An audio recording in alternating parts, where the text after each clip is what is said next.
اعوذ باللہ من الشیطان الرجیم بسم اللہ الرحمن الرحیم اللہم فقہنا فی الدین۔ آج ہم پارہ نمبر 29 پڑھیں گے۔ کل میں نے آپ سے سوال کیا تھا کہ توبۃ النصوح کسے کہتے ہیں، جس کا سورہ تحریم میں ذکر تھا۔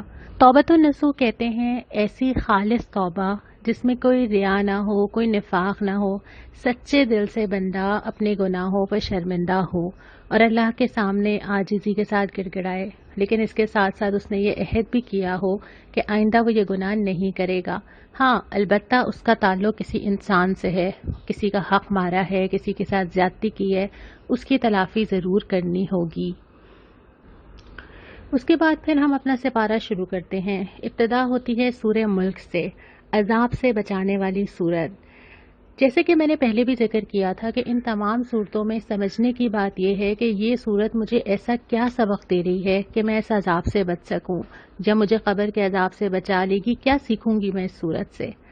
ابتدا ہی ہوتی ہے فلسفہ زندگی سے۔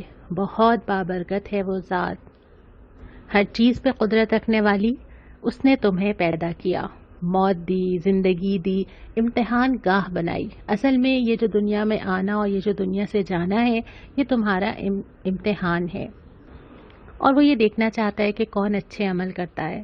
اس کے بعد پھر کفار کا ذکر کیا کہ جو کفر کرتے ہیں بہت ہی برا انجام ہے جو وہ دیکھیں گے، بھڑکتی ہوئی آگ میں ڈالے جائیں گے۔ لیکن جو لوگ اپنے رب سے ڈرتے ہوں گے نا، ان کو کوئی فکر نہیں ہے، ان کے لیے مغفرت ہے اور بڑا اجر اللہ تعالیٰ نے تیار کیا ہوا ہے۔ اس کے بعد ایک بڑی ہی پیاری آیت ہے، انسان کا ذکر کرتے ہوئے ایک سوال اٹھایا ہے کہ کیا وہی نہ جانے گا جس نے پیدا کیا ہے؟ جس طرح ایک ماں کے خلوص پہ کوئی شبہ نہیں کیا جا سکتا نا، جس نے پرورش کی ہے اس سے زیادہ کوئی بے غرض ہے ہی نہیں، تو وہ اللہ جس نے پیدا کیا ہے، کیا وہ خیرخواہی نہ چاہے گا؟ کیا وہ بہترین راستہ نہ بتائے گا؟ کیا وہ نہیں چاہے گا کہ تم جان لو کہ تمہیں کیا کرنا چاہیے؟ اور اس کے بعد پھر ذکر کیا ہے کہ دیکھو آسمان اور زمین اور ساری چیزیں جو اس میں موجود ہیں وہ تمہارے تابع کی گئی ہیں، تم اس کو استعمال کرو، تمہارے لیے ہی تو بنائی گئی ہیں ساری چیزیں۔ لیکن جو کام کرنا ہے وہ یہ یاد رکھنا ہے کہ یہ ساری چیزیں تھوڑی دیر کی ہیں، اور آخرکار تم نے اپنے رب کے پاس جانا ہے، اور وہ جو امتحان گاہ ہے جس کے لیے تمہیں بھیجا گیا ہے اس کا رزلٹ دیکھنا ہے۔ اس کے بعد پھر سورہ قلم آ جاتی ہے، مکی صورت ہے۔ نبی کریم صلی اللہ علیہ وسلم کے اخلاق اور مقام کی گواہی اللہ تعالیٰ نے دی ہے۔ گویا آپ صلی اللہ علیہ وسلم کو تسلی دی ہے کہ آپ کے اخلاق اور کردار کے حوالے سے جو باتیں کی جا رہی ہیں، آپ کو ان سے لوگوں کی سرٹیفکیٹ کی ضرورت نہیں ہے، اللہ گواہی دیتا ہے۔ اور پھر یہ ہدایت بھی کی گئی ہے کہ دیکھیے جو لوگ آپ پہ دباؤ ڈال رہے ہیں، جو ان کے اندر صفات ہیں جو کہ وہ فساد پھیلانے والے ہیں، آپ ان کے دباؤ میں نہ آئیے۔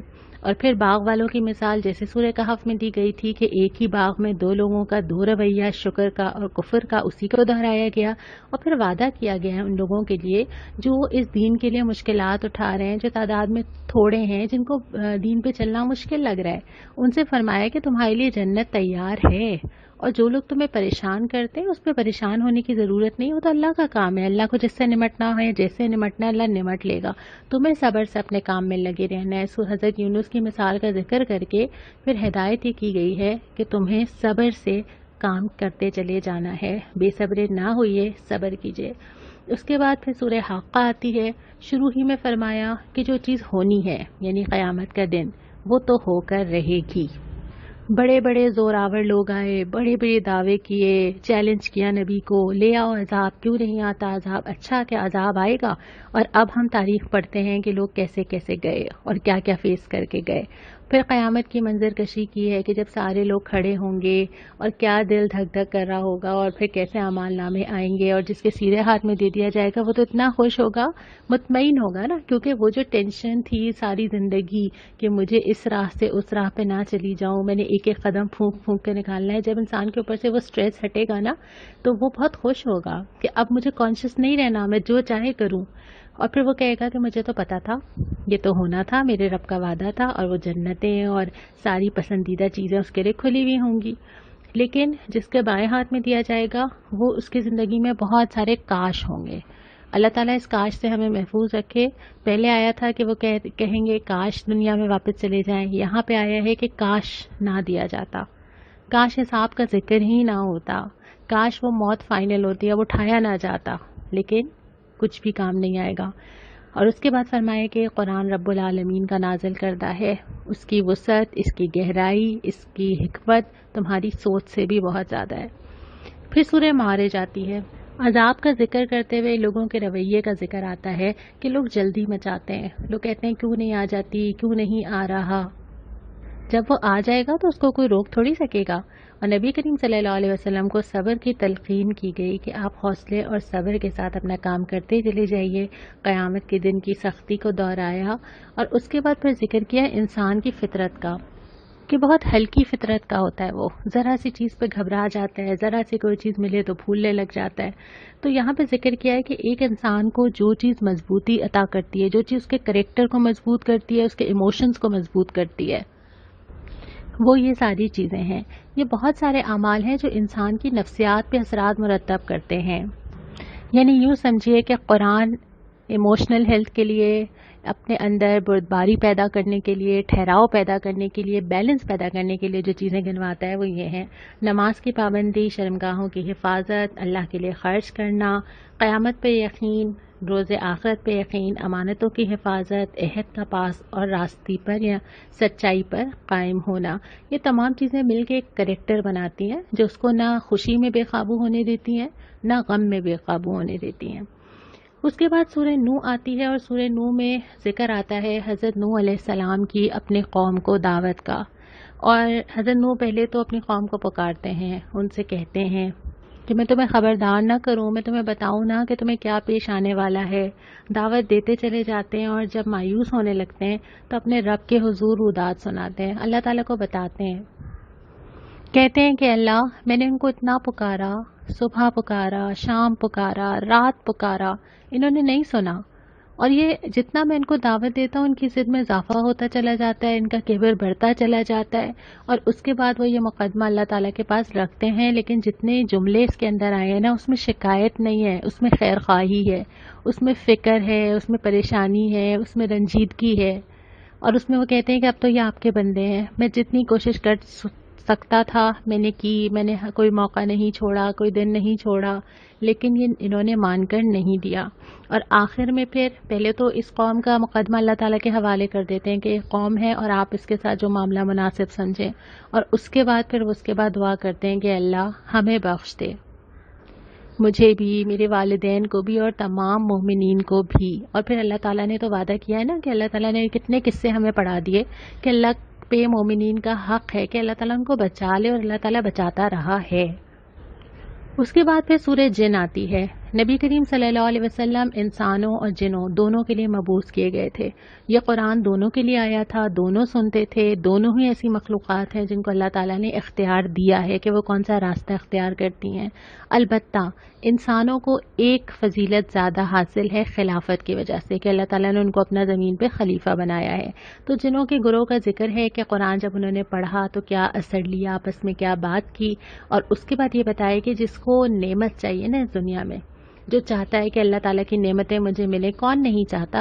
ہم میں سے کون ہے جو نہیں چاہتا؟ ہم تو دعائیں کرتے ہیں صبح شام، اللہ تعالیٰ سے برکت مانگتے ہیں، نعمت مانگتے ہیں، خیر مانگتے ہیں۔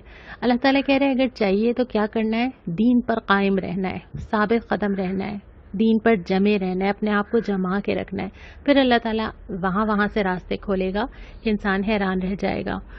اس کے بعد پھر کفار کو ان کی حرکتوں کی وجہ سے جو وہ کر رہے تھے ملامت بھی کی گئی ہے، تنبیہ بھی کی گئی ہے، اور آخر میں فرمایا ہے کہ اللہ تعالیٰ علم الغیب کا سارا علم جانتا ہے۔ اللہ کے سوا کسی کو اتنا علم نہیں ہے ہر چیز کا، سوائے اس کے کہ اللہ دے، لیکن اللہ تعالیٰ کے پاس ہر چیز کا علم ہے۔ اس کے بعد سورہ مزمل آ جاتی ہے۔ نبی کریم صلی اللہ علیہ وسلم کو اہم مشن دے دیا گیا کہ آپ دنیا میں اب آپ اللہ کے نبی ہیں، اور آپ نے یہ نظام قائم کرنا ہے، قرآن کو لے کر اٹھنا ہے، اور جو یہ تعلیمات دیتا ہے وہ تعلیمات آپ کو معاشرے میں ہر جگہ نافذ کرنی ہیں۔ لیکن سب سے پہلے نبی کریم صلی اللہ علیہ وسلم کو وہ چیزیں بھی بتائی جا رہی ہیں جس سے وہ خود اسٹرانگ ہوں۔ آپ دین کا کوئی بھی کام کرنا چاہیں، اس کا مطلب یہ نہیں ہے کہ میں لوگوں کو دین کی دعوت اس لیے نہ دوں کہ پہلے میں خود کو تو امپروو کر لوں، نہیں، آپ خود بھی جب ہی ساتھ ساتھ امپروو ہوں گے جب آپ دعوت دے رہے ہوں گے۔ ابھی اگر آپ دو لوگوں کو کچھ کہیں گے تو آپ کی نظر اپنے اوپر ضرور جائے گی، اور زندگی میں یہ کبھی بھی نہیں ہوگا کہ میں یہ سوچوں کہ اچھا اب میں کمپلیٹ ہوں اور اب میں نہیں، یہ تو ہو ہی نہیں سکتا۔ تو یہ اس آیت کا مقصد بھی یہ تھا کہ نبی کریم صلی اللہ علیہ وسلم کو جو کام اب کرنا ہے، جس راہ پہ چلنا ہے، اس کے لیے اسٹرینتھ چاہیے، اور اسٹرینتھ آئے گی اللہ سے تعلق سے. تو اس تعلق کے لیے جو چیزیں بتائی گئیں کہ سب سے کٹ کے اللہ کے ہو جاؤ، اپنے آپ کو اللہ سے جوڑ لو. اس کے بعد نماز بار بار آیا کہ نماز سے طاقت دیجیے، اس کو اپنا وکیل بنا لیجیے، اپنا لائر بنا لیجیے. لائر کے ساتھ ہمارا یہی معاملہ ہوتا ہے نا کہ لائر کو ہم اپنی ساری رودات سنا کے کیس اس کے حوالے کر دیتے ہیں، اور اب ہمیں شور ہوتا ہے کہ یہ ہمارے بہاف پہ لڑے گا. اب ہمیں ضرورت نہیں ہے، وہی فیس کرے گا، وہی بات کرے گا، وہی ہمارے لیے کافی ہے. تو اللہ تعالیٰ کو ویسا ہی وکیل بنا دیا جائے کہ بس اللہ کے سپرد کر دیا جائے اپنے آپ کو اور اپنے سارے معاملات کو. اس کے بعد یہ کہ قرآن سے تعلق، اس کتاب سے، کیونکہ یہی کتاب سکھاتی ہے، ہاتھ پکڑتی ہے، اور جب کھولتے ہیں تو لگتا ہے کہ ہم سے ہی مخاطب ہے. ابھی جب ہم قرآن پڑھ رہے ہیں تو آپ کو بار بار یہ لگا ہوگا نا کہ یہ تو میرے بارے میں ہی بات ہو رہی ہے، یہ تو میرے ہی حالات کے بارے میں کہہ رہا ہے.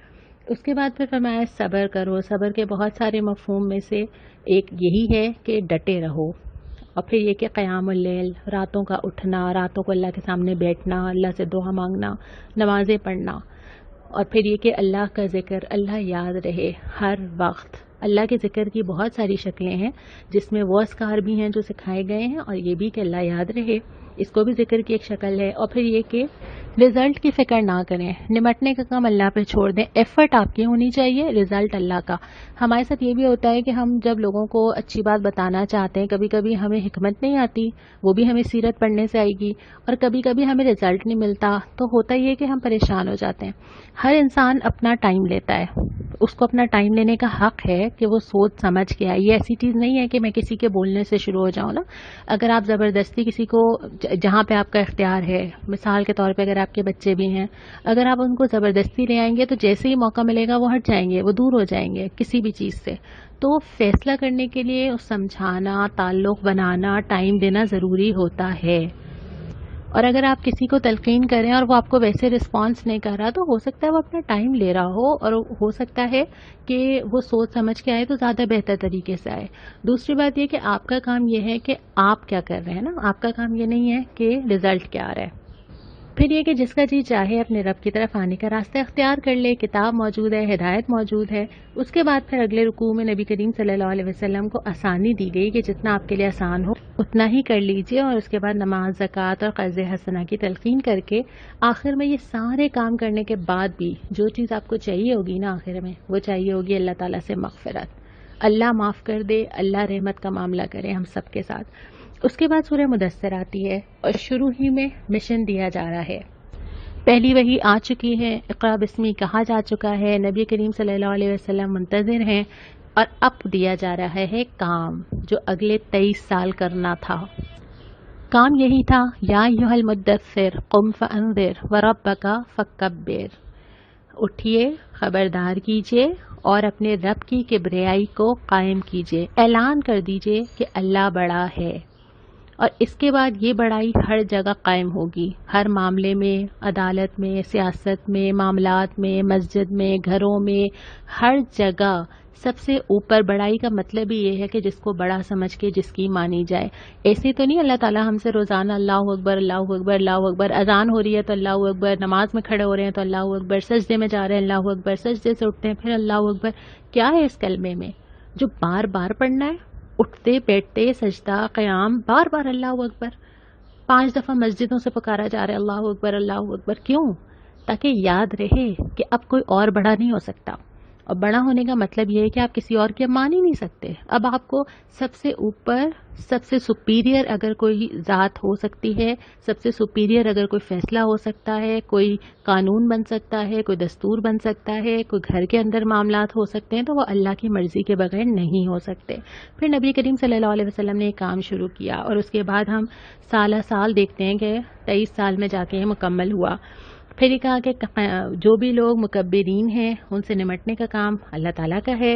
اور اس کے بعد پھر مجرموں کے اوصاف بتائے گئے ہیں، اور 2 بنیادی چیزیں ہیں، نماز نہیں پڑھتے تھے اور مسکین کو کھانا نہیں کھلاتے تھے. ان دونوں کو اگر آپ ایک اس میں کریں تو حقوق اللہ اور حقوق العباد دونوں چیزوں کا ذکر آ گیا. اور پھر فرمایا کہ جس کا جی چاہے اپنی اس نصیحت سے سبق لے لے. اس کے بعد سورہ قیامہ شروع ہوتی ہے. شروع میں ذکر ہوتا ہے نفس لوامہ کا. 3 طرح کے نفس آتے ہیں جن کا ذکر قرآن کرتا ہے. نفس امارہ جو انسان کو برائیوں پہ آمادہ کرتا ہے. نفس لوامہ جو انسان کے اندر نا کچھ پین کرتا رہتا ہے، جس کو ہم ضمیر کہتے ہیں نا، کہ ہمارے اندر ایک فیلنگ ہوتی ہے، ہم غلطیاں بھی کرتے ہیں، پھر ہمیں اندر سے کوئی ملامت کرتا ہے. اور پھر ایک نفس مطمئنہ جو بالکل یکسو اور جو بالکل ایک راہ پہ فیصلہ کر کے چل رہی ہے. یہاں پہ نفس لوامہ کی قسم کھا کے فرمایا ہے کہ انسان اپنے رب کے سامنے پیش ہوگا سب کچھ لے کر حاضر. اور اس کے بعد یہ کہ اپنے آپ کو تو جانتا ہی ہے نا، کتنی بھی معذرتیں کر لے، کچھ بھی کہہ لے، کچھ بھی کیس بناتا رہے، دنیا میں بولتا رہے. جب بول رہے ہوتے ہیں نا، ہمیں بھی اندر سے پتا ہوتا ہے کہ بعض چیزیں ہم کور اپ کر رہے ہیں. تو وہاں پہ بھی یہی ہوگا کہ انسان کتنی معذرتیں بنا لے گا، خود ہی کھل کے چیزیں سامنے آ جائیں گی. اور پھر ایک مرض کی جڑ مینشن کر دی کہ یہ کیوں ہے، یہ کیوں ہے، یہ کیوں ہے، کے بجائے ایک پرابلم ہے صرف. وہ پرابلم کیا ہے؟ دنیا کی محبت اور آخرت سے غفلت.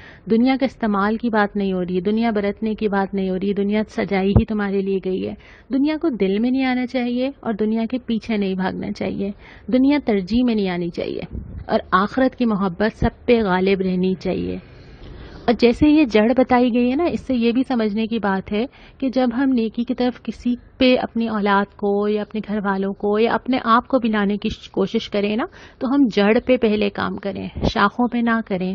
ہم سب سے پہلے کوشش کریں اللہ سے محبت، نبی سے محبت، قرآن سے محبت پیدا ہو. باقی چیزیں انسان خود ہی چھانٹ لیتے ہیں.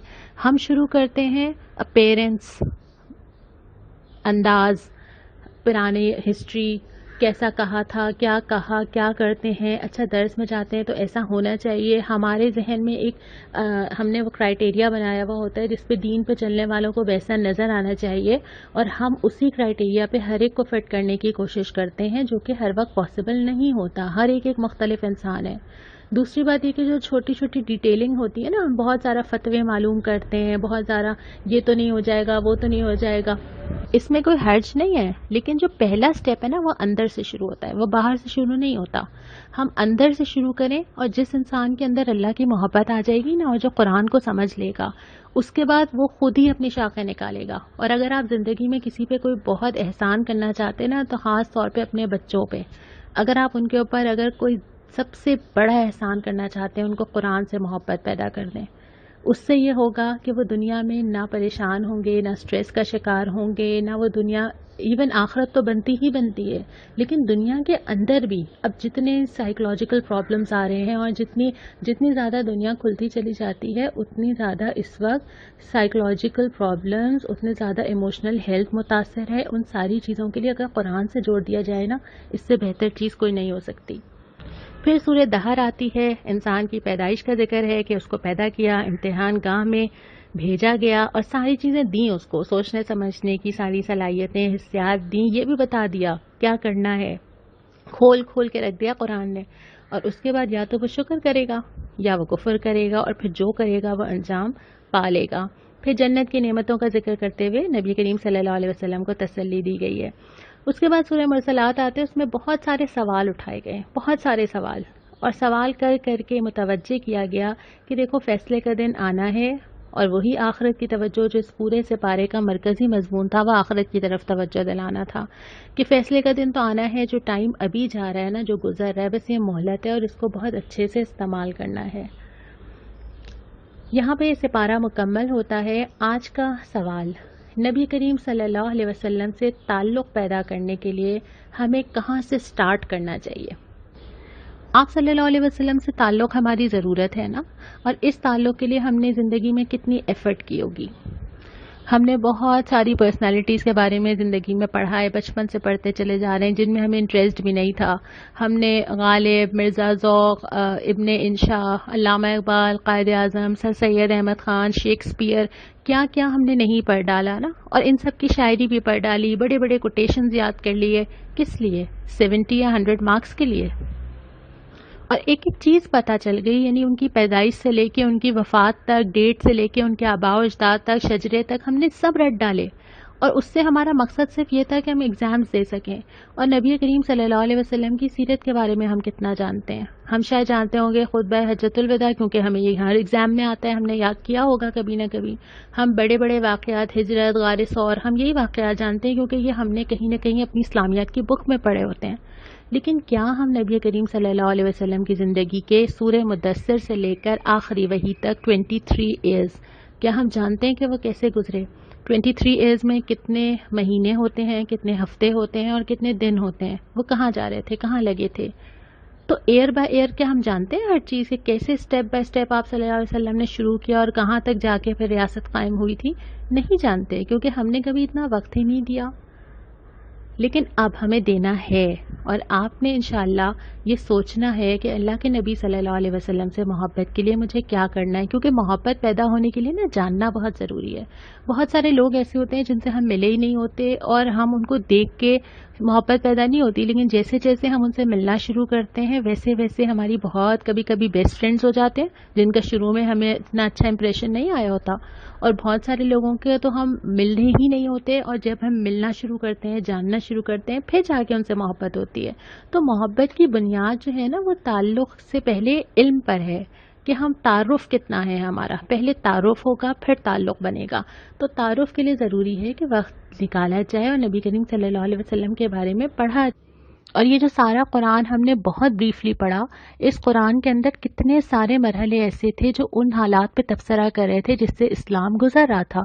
تو دونوں چیزوں کو کنیکٹ کرنا بہت ضروری ہے، دونوں چیزوں کو ساتھ لے کے سمجھنا تاکہ پورا نقشہ ہمیں سمجھ میں آئے. اگر میں نبی کریم صلی اللہ علیہ وسلم کے سامنے جاؤں اور وہ پوچھیں کہ میرے بارے میں کیا جانا، تو میں نے کتنا زندگی میں ٹائم لگایا، اور میں یہ کہوں کہ اس سے زیادہ تو مجھے شاعروں اور ادیبوں اور ایکٹرز کے بارے میں پتا تھا. کیا میں یہ کہوں جا کے؟ یہ ریزن تو نہیں دے سکتی نا، میں تو شرمندہ ہو جاؤں گی. تو سوال میرا آج آپ سے یہ ہے کہ ہم سب کو اللہ کے نبی صلی اللہ علیہ وسلم سے تعلق مضبوط کرنا ہے.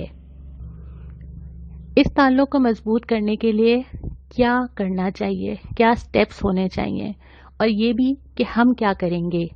آج آپ اس کے اوپر غور کریں گے کہ نبی کریم صلی اللہ علیہ وسلم کی سیرت کو جاننے کے لیے، آپ صلی اللہ علیہ وسلم کی بیان کی ہوئی حدیثوں کو جاننے کے لیے مجھے کیا کرنا ہے. یہی آپ مجھے آج لکھ کے بھیجیں گے. آج 2 دعائیں آئی تھیں سورہ قلم 31-32 میں اور سورہ نوح آیت نمبر 28 میں. سورہ نوح کی اس دعا کے ساتھ ہم آج اختتام کرتے ہیں. رب اغفر لی ولوالدی ولمن دخل بیتی مؤمنا وللمؤمنین والمؤمنات ولا تزد الظالمین الا تبارا. میرے رب مجھے، میرے والدین کو، ہر اس شخص کو جو میرے گھر میں مومن کی حیثیت سے داخل ہوا، سب مومن مردوں اور سب مومن عورتوں کو معاف کر دے. ظالموں کے لیے ہلاکت کے سوا کسی چیز کا اضافہ نہ فرما. اللہ تعالی ہم سب کی مغفرت کرے. السلام علیکم ورحمۃ اللہ.